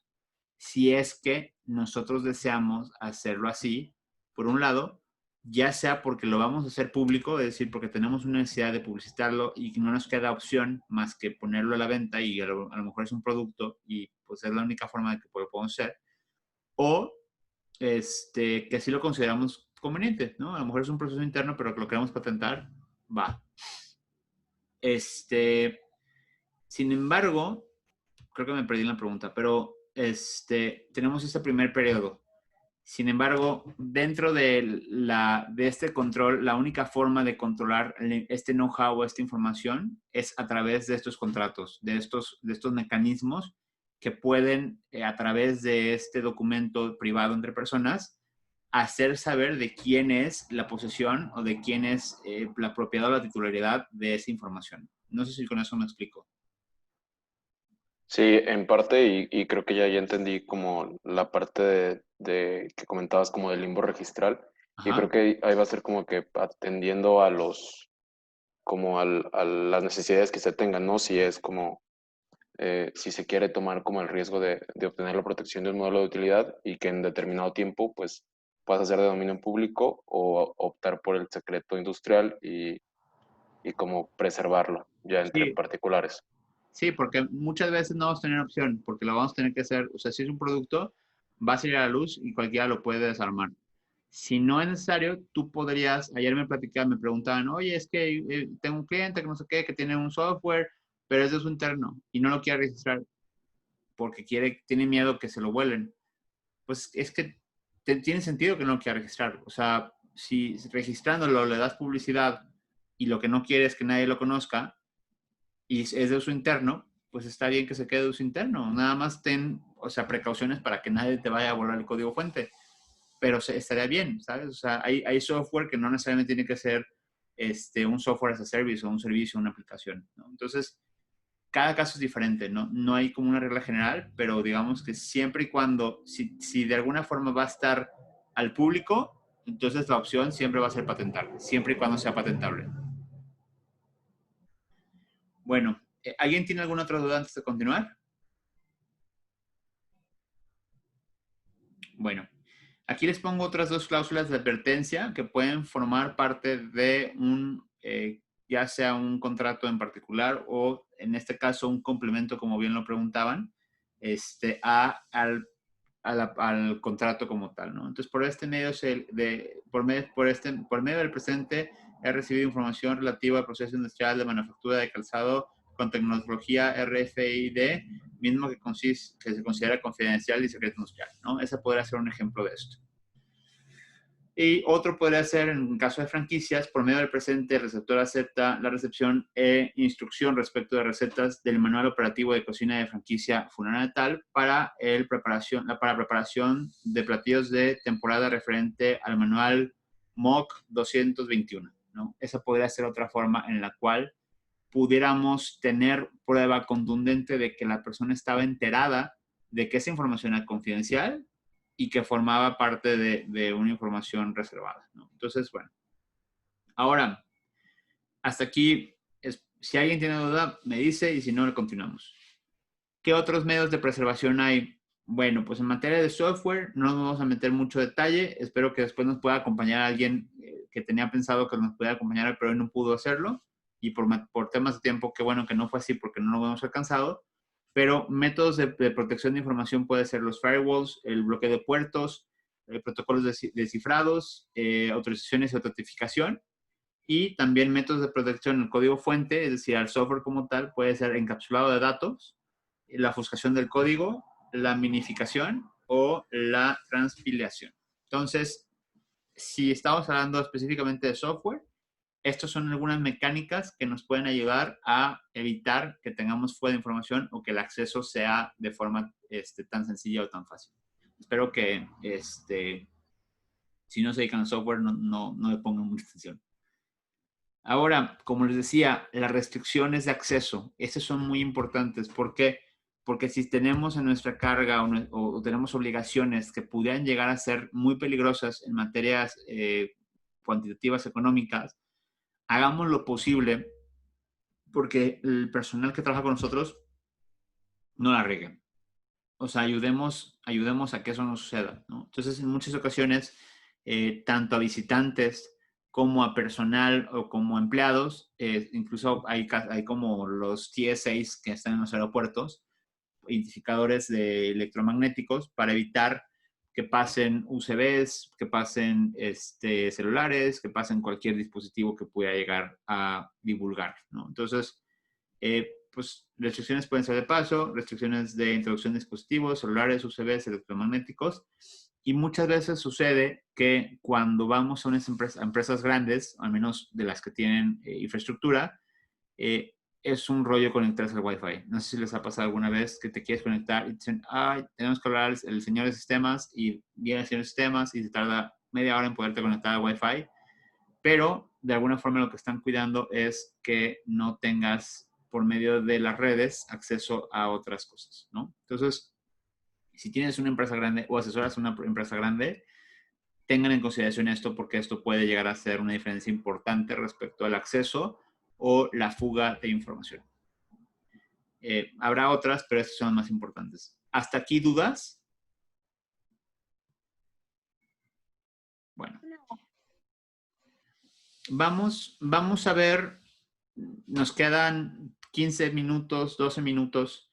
Vamos a platicar un caso porque me gustaría escucharles a ustedes, ver algo que pudiera llegar a ser un poquito turbio, a ver qué deciden, ¿no? Y me encantaría porque de aquí pueden salir algunas cosas. Si tienen la posibilidad de tener la ley a la mano, ténganla. Si la pueden abrir, ábranla. El artículo 85.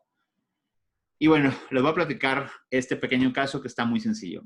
Christy es una diseñadora gráfica que tiene ya 10 años diseñando, pero últimamente se le han buscado algunas empresas medianas. Ella ha ido creciendo en aspecto profesional y recibió hace un par de meses una solicitud de Gencast Inc., una empresa de California, que le solicitó una propuesta para su nueva marca eCast, que es su plataforma electrónica para streaming. Christy realizó un estudio muy minucioso de la industria que le llevó algunos días. Está muy emocionada porque ya son grandes ligas. Fernando, que es el novio de Christy, que es abogado, le pidió que esta vez firmara una carta una carta de entrega de las propuestas, ya que muchas veces le ha pasado que usaban su trabajo sin pagárselo, y a Fernando le molesta mucho que esos clientes abusivos. Por lo que esta vez le pide que por favor no lo pase por alto. Y Christy, ¿se llama Christy? Sí. Christy llega y le pide a Michael Lois que si por favor le firma la recepción de estos diseños, ¿no? Entonces, por medio de la presente reconozco haber recibido los bocetos y propuestas de diseño de la señorita Cristina Sosa y solicitados por Michael Lois, director de marketing de Gencast Inc., para el desarrollo de imagen de marca y su nuevo proyecto eCast. Entonces, firmado, bla, bla, bla. Aquí es información confidencial. Tomen nota de las cosas. Y bueno, pasaron algunas semanas y Michael le comenta que desafortunadamente sus propuestas no fueron las seleccionadas por el comité de proyectos, pero que esperan que en el futuro puedan trabajar juntos. Le menciona que están muy contentos por conocerla y alguien tan profesional, y que seguro la tomará en cuenta para proyectos futuros, ¿no? Cristi está muy contenta por haber sido tomada en cuenta, a pesar de que su propuesta no fuera seleccionada. Pero, a las semanas, la mamá de Cristi le llama para felicitarla, ya que vio los diseños y le dice que está muy orgullosa de ella y de lo que ha logrado, y le manda la imagen de la nueva publicidad de Gencas. Cristi no puede creer lo que ve y le llama inmediatamente a Michael, quien no le contesta las llamadas ni mensajes.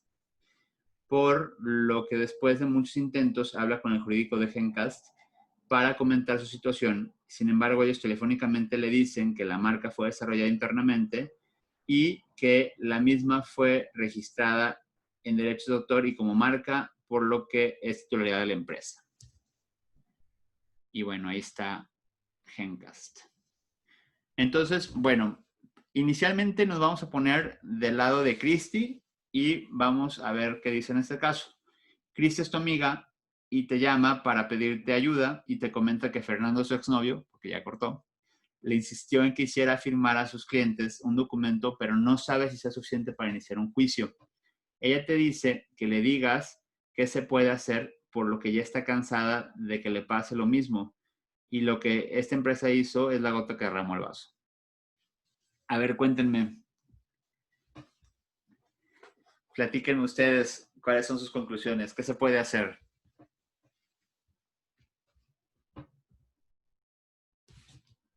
A ver. Los escucho.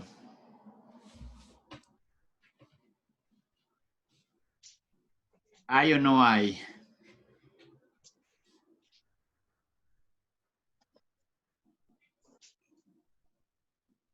Pues hay que partir de los diseños de Cristi, ¿no? Si están registrados y están protegidos. Pues no van a estar, yo creo, ¿no? Porque apenas eran como sus bocetos para eran la bocetos, marca. Así es. La verdad es que yo no vi muy bien la hoja que hizo firmar, pero creo que sería importante revisar. O sea, aquí está. Pues yo creo que más o menos, porque dice recepción de propuestas, entonces quiere decir que sí, o sea, tiene como la autoría, viene su nombre, viene la fecha, la ciudad, está firmado, pero ahora sí que la persona que lo recibe, pues no le da un uso, ¿no? No dice por qué lo reciben, ni qué autorización tendría para firmar la recepción de esos diseños, pues no hay como una futura actividad económica entre las partes, pero pues sí se está dando un poco como la autoría y reconociendo la autoría de Cristina, ¿no? Sí, está. Pues, por esos lados sí. Supongo que debe tener también pruebas de que la contactaron, ¿no? De cuando la contactaron y le solicitaron. Sí, sí, correcto. ¿Qué opinan? ¿Qué piensan? ¿Qué le dirían a Cristi?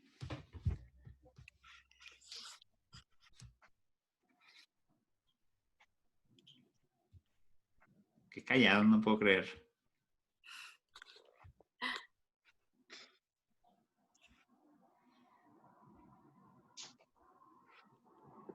Pues que si intente algo, la fecha de esta carta va a ser obviamente anterior a la fecha en que ellos lo registraron.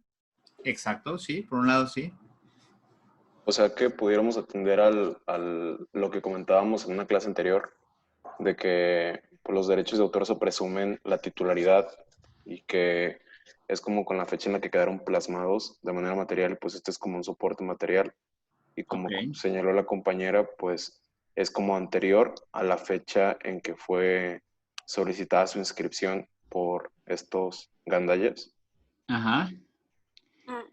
Vamos desmenuzándolo, vamos pensando, vamos buscando a ver qué dice la ley, o sea, vamos checando el artículo en concreto, porque sería bueno que pudiéramos ponerlo en práctica. ¿Se acuerdan cuáles eran las 5 características que mencionaba para ver si era un secreto industrial o no era un secreto industrial? ¿Alguien me puede ayudar? ¿Alguien quiere comentarnos cuáles eran estos 5 puntos?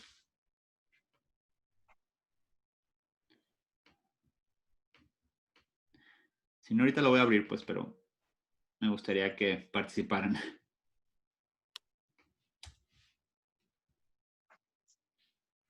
Pues que fuera información de aplicación industrial o comercial, que la tuviera una persona física o moral, que se la entregaran con carácter de confidencial. Ok, vamos por partes. Número 1, ¿qué era? Perdón. Información de aplicación industrial o comercial. ¿Esta es información de carácter comercial o industrial? Pues sí, ¿no? Sí. Comercial, es marca. Comercial. Esta es la chamba de ella, ¿no? O sea, de alguna forma, o sea, a lo mejor no lo podemos ver como una gran empresa, pero ella está haciendo una actividad comercial aquí. Hay unas propuestas como tal, ¿no? Entonces, yo creo que yo podría pensar que sí hay una información comercial en este caso, pues no es una información, o sea, sí hay una relación comercial y como tal sí hay algo, sí podría ser información comercial. ¿La segunda qué era? Era que la guardara una persona física o moral con carácter confidencial. ¿Y esta califica como tal o no califica? Pues yo supongo que cuando le solicitaron el logo o algo así, le han de haber explicado más o menos para qué se iba a usar. Tenía indicaciones, digamos que pudiera llegar a tener indicaciones de necesidades respecto a la marca. Pero una cosa es la indicación, es decir, una orden o una posible necesidad del cliente, y otra cosa es una propuesta elaborada, pues en este caso por la diseñadora, ¿no? ¿Entendemos que hay una diferencia entre una cosa y la otra? En este caso es información confidencial que proporciona a una empresa una ventaja competitiva, ¿no? Y que era desconocida. Entonces... Si era desconocida, es correcto, también es desconocida. Entonces, puede ser protegida como secreto comercial. Vamos desmenuzando las partes. Ya dijimos que información comercial sí es. La otra, nos quedamos en información confidencial. Nos quedamos en esa parte. ¿Ustedes creen que es información confidencial?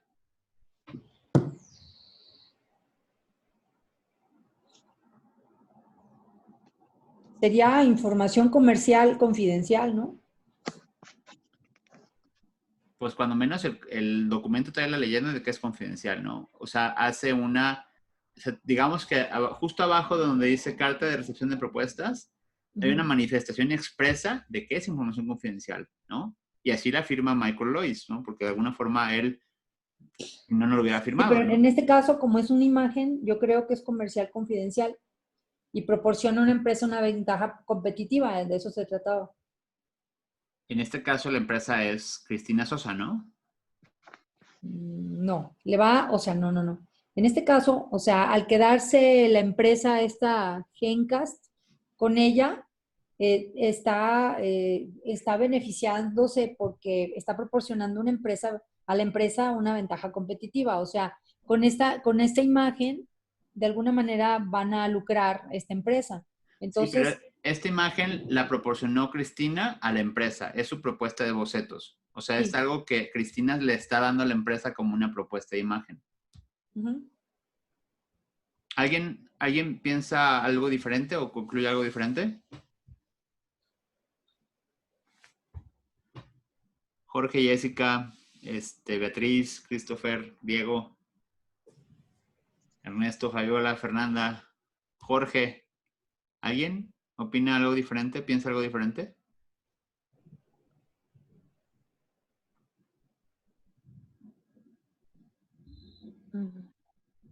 Sí.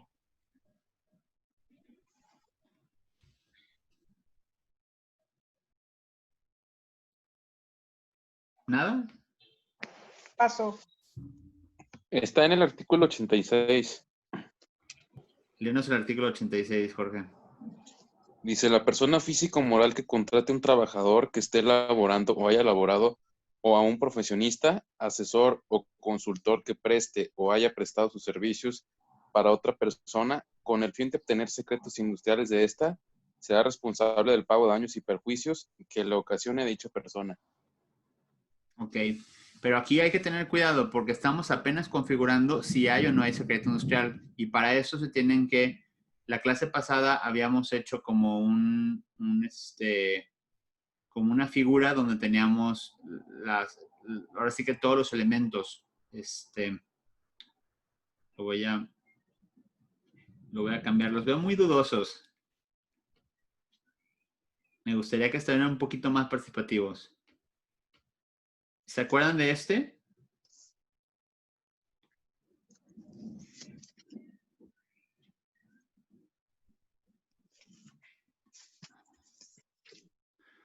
¿Se acuerdan que era información de aplicación industrial o comercial? Este dijimos que sí.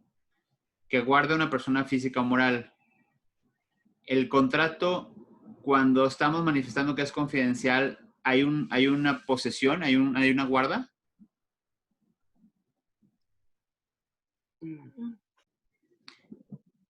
Pues sí, ¿no? Sí, yo creo que sí. Con carácter de confidencial, ¿se advierte que es confidencial?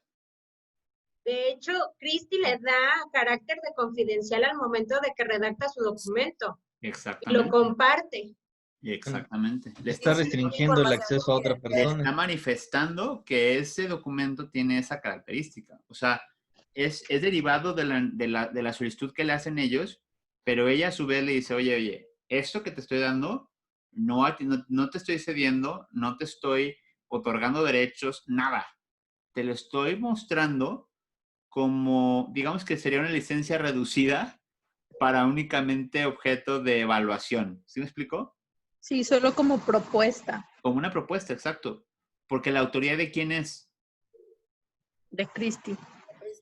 ¿Alguien tiene la oportunidad de leer el artículo 5 de la Ley Federal de Derecho de Autor? Que me ayude rapidísimo para...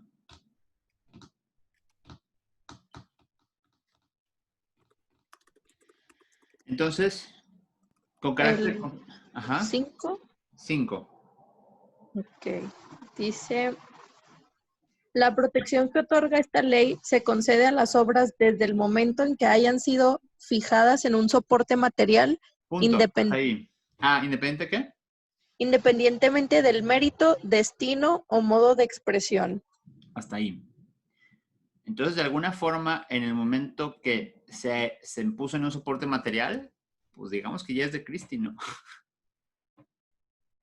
No nos vamos a meter en un tema de derecho de autor, pero lo que les quiero decir es que de alguna forma la titularidad de esta propuesta es de Cristi.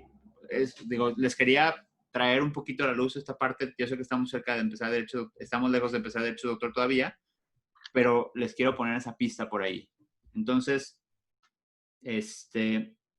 llevamos creo que 3, ¿no? Aplicación es comercial, que lo guarda, es decir, hay una posesión por parte de Michael Lois. 3, tiene carácter de confidencial porque así se enunció por medio del documento. Vamos a la 4, que significa obtener o mantener una ventaja. Perdón, es que está a punto de llover aquí. Una ventaja competitiva o económica frente a terceros. ¿Ustedes creen que esta propuesta que ella está generando a través de estos logos le significa obtener o mantener una ventaja competitiva o económica frente a terceros? Sí, el hacer su cambio de imagen o de... Claro, la identificación de la marca. Es de diferenciación, ¿no? ¿Se acuerdan que habíamos visto que había de diferenciación y había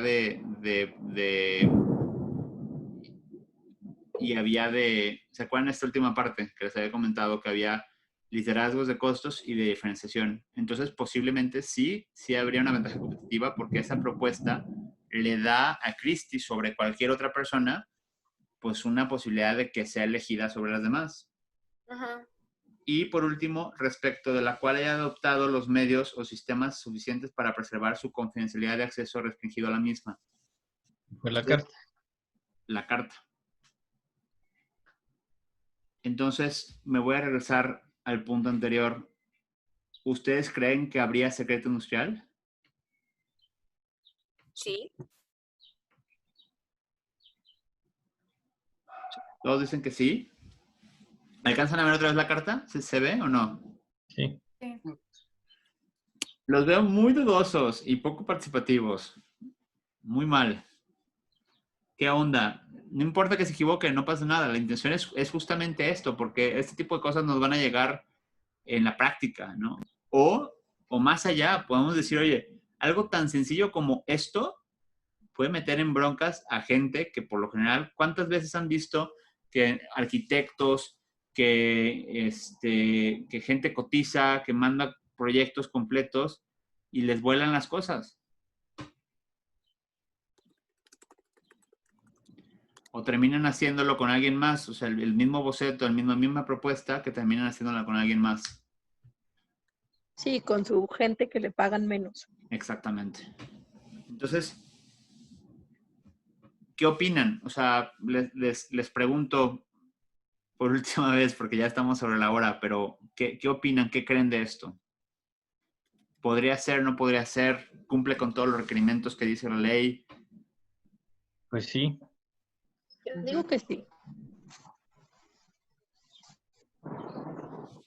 No. Yo pienso que son partes interesadas ambos dos y podrá ser secreto industrial frente a un tercero, pero frente a quien le encargó el trabajo, pues son partes relacionadas ellos dos, y entre ellos no hay secretos. Que la titularidad le corresponda a Christie, estoy totalmente de acuerdo, pero lo veo desde otra perspectiva. Ok, me gusta, Jorge, me parece adecuado. Si esto lo diera a conocer Juan Pérez, que no es parte de Gencast, pues sí, se está robando un secreto. Pero Gencast le encargó. Pues le encargó, pero no le pagó. Eso es otro problema, pero no es secreto entre los dos.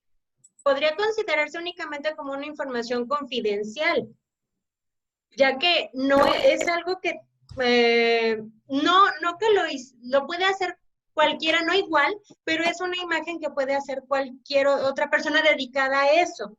O sea, ¿Sí? No sé si me estoy dando a entender lo que quiero decir. Sí. Entonces, eso es un conocimiento que tienen las personas encargadas de diseño, vamos por así decirlo. Entonces, eso lo puede hacer otra persona. Y lo puede, o sea, no puede ser considerado algo que ay, se me fue. ¿Cómo explicarlo? Es que se me fue la palabra. Pero ay, ¿cómo expresarlo? De que Christie o sea, sí lo manejó como una información confidencial, pero es como una obra por encargo. Ella pudiera en algún momento demandar porque ella es la autora, más no como un secreto industrial. ¿De acuerdo? ¿Sí? Pues sí. Así lo veo. ¿Quién lo ve así? Yo. Sí, puede ser por ese lado. Ok. Yo, siento que no va a ser un secreto, porque no encuadraría en el carácter de confidencial, porque no expresa que sea confidencial. Sí, sí lo expresa. Ahí sí dice. Sí lo expresa. Lo expresa. Sí. Ahí dice información confidencial. No, al principio, perdón, corrijo. No, entonces se encuadra. No. Pero yo le encargué y me lo están dando a mí. Me estoy aprovechando. Es un trabajo de obra por encargo que no se pagó. Y no se le está dando la autoría. Soy abusivo, pero no estoy violando secreto. Ajá, no es un secreto. Bueno, sí, porque en realidad este diseño no es, hasta ahorita como tal, no es que le dé una ventaja en el mercado sobre otros. Simplemente es otra imagen. Sí, o sea, la empresa puede seguir funcionando sin esta imagen.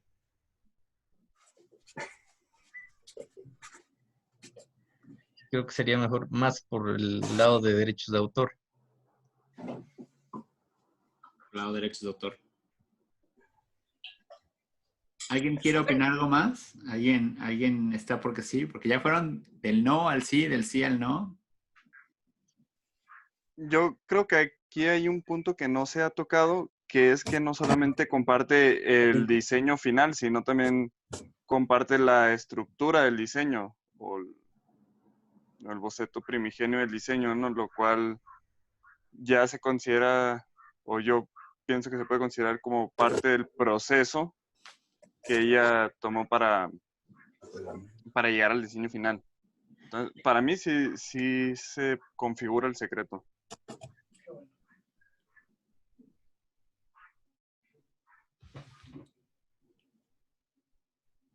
¿Ustedes, si fueran sus abogados, sus asesores, procederían? ¿Lo intentarían? ¿Irían por la vía penal a interponer la denuncia?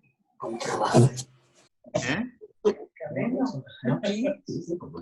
puedo, Pues yo revisaría la fecha en que la registraron, porque tal vez fueron muy inteligentes y lo hicieron el mismo día, el 2 de febrero, y cómo le vamos a comprobar que ella lo hizo antes. No, bueno, pero supongamos que fue después, no.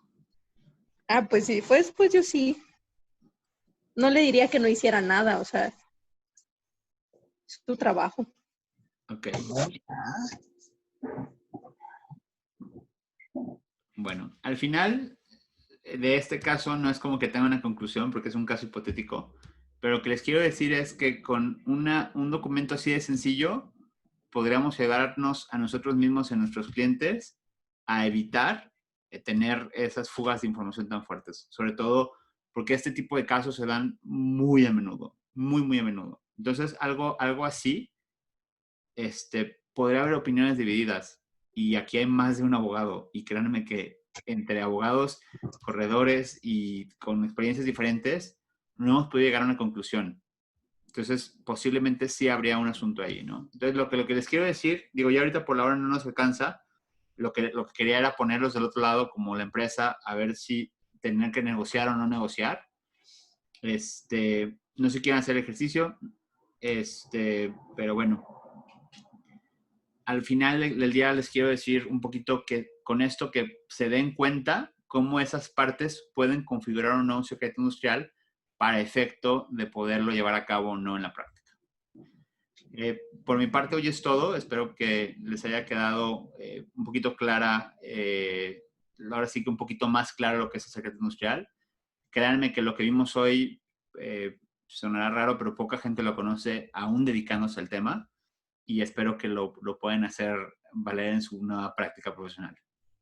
¿Tiene alguien alguna otra duda respecto de otros temas?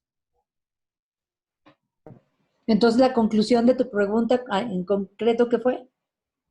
La conclusión es que podría ser controvertido. Yo sí creo... ¿Me mandé?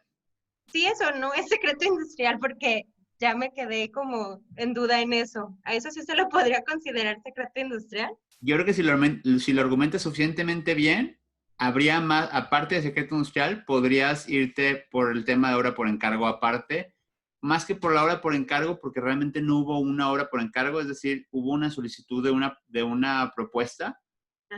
Hay un plagio, evidentemente, sí, se configurarían cuando menos 2 conductas y yo sí le daba con todo. Sí, claro. Sí. Lo que les quiero decir es, no necesariamente siempre tiene que ser un contrato de 10 hojas para que puedas protegerlo.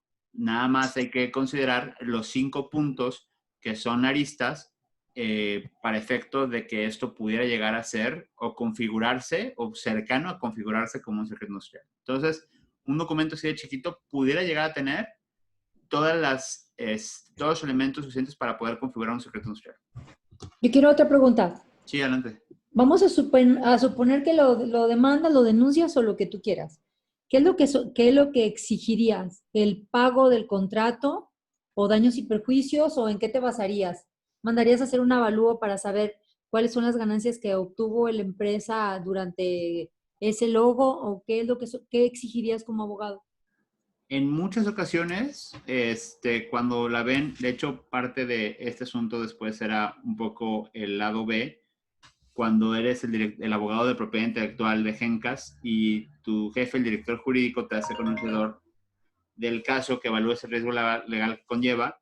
Aquí muchas veces, sobre todo, me voy a ir más a lo que sucede, termina arreglándose de forma extrajudicial. Es decir, se busca un acuerdo en el cual no lleve a más la situación. Entonces, a lo mejor en este caso concreto, sí están las medidas, en este caso, que pudieran llegar a ser las penales, porque así lo contempla la ley, pero posiblemente al final las partes terminarán arreglándose por un acuerdo extrajudicial. Y en respuesta de eso, pues ahora sí que las partes se ponen de acuerdo en el tema económico.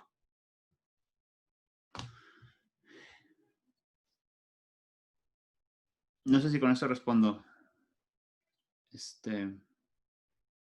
No, porque, o sea, lo que pregunto es, digo, independientemente del arreglo que llegaran, que como abogado, ¿qué exigirías si tú fueras el abogado? No, sí. Si tú estuvieras defendiendo a esta chava, ¿qué le exigirías tú? O sea, el pago de gastos, costas, del contrato que le iban a dar, o sea, ¿qué pedirías tú como para resarcir el daño? Bueno, primero, obviamente, tú puedes, o sea, de alguna forma tú puedes tasar o puedes negociar lo que tú quisieras, porque en materia de derecho de autor, digamos que no hay nada que te diga cuánto valen las cosas. Sobre todo en materia de cuando existen ese tipo de conflictos, cuando hay plagio. Es decir, no hay una tasación que diga, si es una marca, entonces son... no es como la Ley Federal del Trabajo que te dice, si pierde un brazo son tantos miles de salarios mínimos. No, en este caso, tú podrías valorar y poner una oferta y decir, bueno, este pleito se acaba con esto. Obviamente, del tamaño del sapo la pedrada, por así decirlo, muchas veces en el teoría o en las cuestiones en materia de arreglos. Al final lo que te quiero decir es que las partes se ponen de acuerdo, pero si fuera mi asunto, yo le diría, oye, pues primero a tu cliente cuánto quieres y también saber que sumas demasiado altas pueden llegar a ser irrazonables y que cuando sucede eso, pues muchas veces la contraparte prefiere pelearlo y con pelearlo es llevarlo hasta su última instancia en vez de pagarte, ¿no? En el caso concreto, por ejemplo, si en este caso sabías cuál era el monto correspondiente al servicio de generar el logotipo, pues podría ser algo peleable decir, oye, este logotipo o tú me ofreciste que me vas a pagar tanto, podrías a lo mejor ponerlo como posibilidad sobre la mesa de que pagaran esa cantidad. Ya al final las partes se pondrán de acuerdo. Aquí yo lo que les quiero decir es, si ustedes se ponen a pelear, de alguna forma siempre hay un punto medio que tiene que ver con el económico y si la contraparte valora que es demasiado alto, van a pelear. Si la parte valora que pelear le cuesta lo mismo que pagarte, te van a pagar en la mayoría de los casos, a menos de que no haya abogados conscientes en la contraparte o que estén mal asesorados.